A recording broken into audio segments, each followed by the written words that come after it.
have a PhD in computer science. I've been working on the deep packet inspection, as known as the DPI technology development at Lionic for many years. Based on the DPI technology, we have developed a number of solutions, including network security, traffic management, and parental control. Today, I'm going to give an overview of our solid technologies and robust solutions to you. What is DPI? DPI is a packet filtering mechanism which inspects the packet payload and does pattern matching, and we support both the plain string pattern matching and the regular expression pattern matching. Lionic has invested a lot of resources and spent many years developing the DPI technology, and we have the DPI engine of the hardware and software versions now. Based on the DPI technology, we developed a number of security applications, including the antivirus, anti-web threat, and anti-intrusion. Other applications, such as application identification, device identification, and web content filtering, are also developed. With these applications, we can provide comprehensive solutions, including the network security, traffic management, and parental control. To make these applications work, we also built up our own signature databases and cloud-scan services. With all these technologies, we can help customers to integrate the solutions they need. Recently, Lionic has launched a product named Pico-UTM 100, which focuses on the security features. It is addressed to the SMB, SOHO, and home users. Why choosing Pico-UTM 100? Because it's a truly plug-and-play security device. Users don't need to go through the complicated settings to make it work. It's simple but powerful. All the security features, including antivirus, anti-web threat, and anti-intrusion, are all included in this little box. Now, let's take a look at how to install the Pico-UTM 100 and how the Pico-UTM 100 protects your home network and appliances. Here is the Pico-UTM 100, and we have a power line and an Ethernet cable. Here is a common network topology for home users. This is a Wi-Fi AP connects to the Internet gateway. And the laptop connects to the Wi-Fi AP. To protect the home network, we just need to put the Pico-UTM between the Wi-Fi AP and the Internet gateway. First, we connect the power line to the Pico-UTM 100.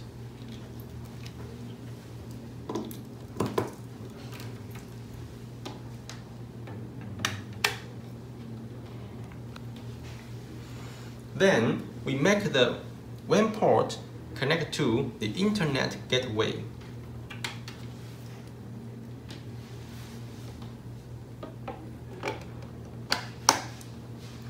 Then, we make the LAN port connect to the Wi-Fi AP.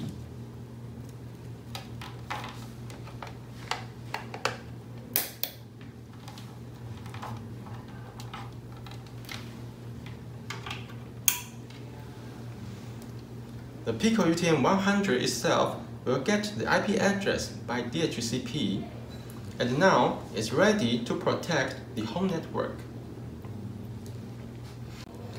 Next, I will show you how to log into the Web Gui of Pico-UTM 100 and demonstrate how the secure functions work. To log into the Web Gui, open the browser and enter mypico.lionic.com. The default password is 123456. and you can see the dashboard of Web Gui. Then we go to the security test site. The URL is securtest.cloud.linux.com with 8080 port. First, I will show you how to test antivirus function. For antivirus, we have both the local signature and cloud scan. Local signature can detect virus variants, but the signature size is limited by flash size. So we have cloud scan, which is able to detect a huge number of viruses. To test antivirus, we can download eicar.com, which is a common test file for antivirus. Let's go to the Antivirus Web tab in Policy menu and turn off antivirus first.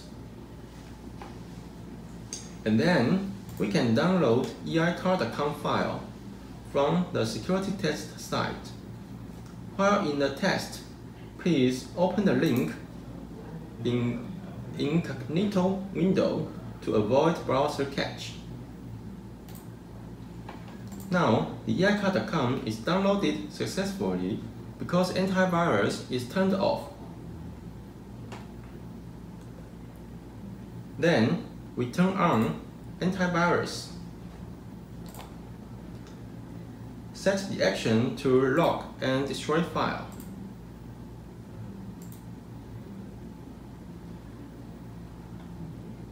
And download eicar.com again.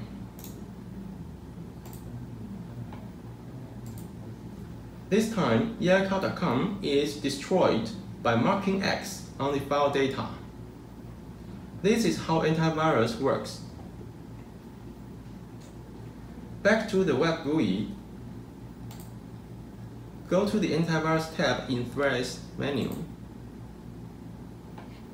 We can also see the log showing eicar.com is destroyed. Next, I will show you how to test anti-web threat. There are many malicious websites on the internet, and users might get hurt when they visit malicious websites. For example, phishing websites may pretend to be official websites and try to get users' sensitive information, such as username, password, and credit card information. Before testing anti-web threat, let's turn off anti-web threat first.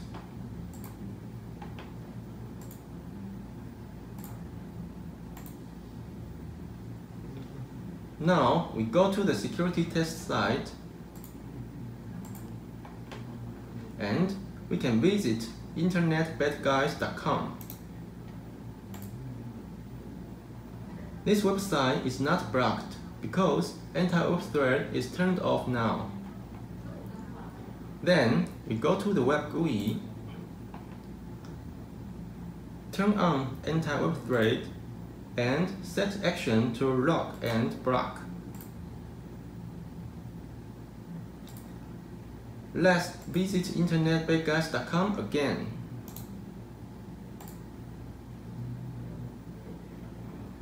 As we can see, the malicious website is redirected to a warning page and users can be protected. Back to the Web GUI.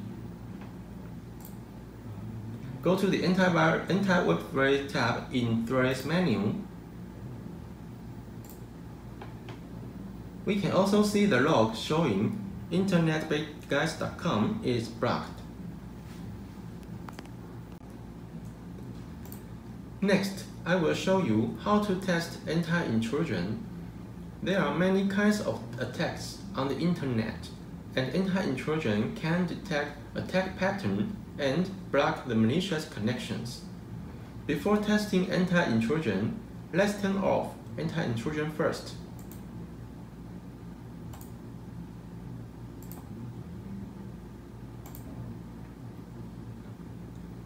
Now, we go to the security test site, and here are some intrusion samples. The first one is HydraCrypt botnet download and execute. In a botnet, devices are compromised and can be used to trigger this URL to attack other servers. Anti-intrusion can protect servers from being attacked and can also prevent compromised devices from attacking other servers.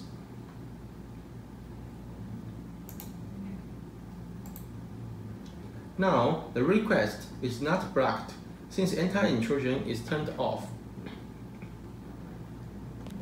The second example is default password or no password. Many devices connect to the internet but have services with default password. This may cause the devices to be compromised. The anti-intrusion can detect login using default password and block the connections. Now we can log in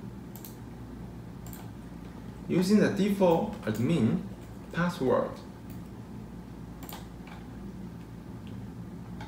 Because anti-intrusion is turned off, so this connection is not blocked. The third example is web miner crypto root. When users visit websites with cryptocurrency miner JavaScript, it may consume users' CPU power without users' permission. Anti-intrusion can detect cryptocurrency miner JavaScript and block the connections. Now, let's visit webminer.html.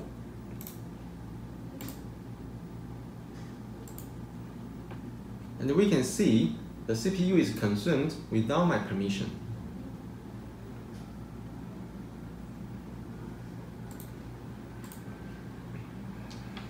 Let's turn on anti-intrusion and try again. We go to the Web Gui, turn on anti-intrusion, and set action to log and block. Now, get back to the security test site and test the HydraCrypt botnet. As we can see, the connection is blocked. Let's try to sign in with the default password, admin password. The connection is also blocked.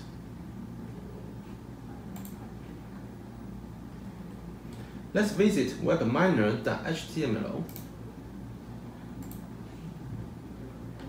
The connection is also blocked. And the CPU is not storing.